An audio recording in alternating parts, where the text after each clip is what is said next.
المطبخ. لا، ده احنا نبدأها من الأول بقى، ده ليه حكاية. قبل ما نعمل المطبخ حلو لازم نعمله مطبخ أصلا. تعالوا نتكلم على شوية أبعاد ومساحات هتخلي تجربتكم في المطبخ أحسن بكتير. قبل الراحة الأمان، يعني مثلا ما ينفعش البوتاجاز يبقى قدامه الشباك، كده الهواء هيخلي النار تيجي عليا. لازم ان احنا نرحله اتليست 50 سم. تاني حاجة بقى التلاجة والحوض والبوتاجاز، مهم جدا ان احنا ما نرصهمش على خط واحد، نحاول ان احنا نخلق بيهم مثلث. دي حاجة بتساعدنا بعد كده كتير جدا في الحركة ما بينهم، ودي حاجة بنسميها في الشغلانة اصلا الورك ترينجل. البوتاجاز بقى خلي المسافة ما بينه وما بين اي حاجة فوقيه على الاقل 75 سم عشان دماغنا ما تخبطش فيها.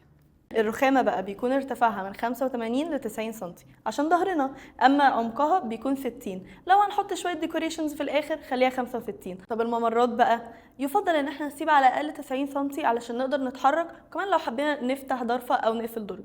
وانا بقول اهو، خلي فيشة الكهرباء بعيد عن البوتاجاز او عن الحوض على الاقل 60 سنتي. مية وكهرباء ونار وكهرباء.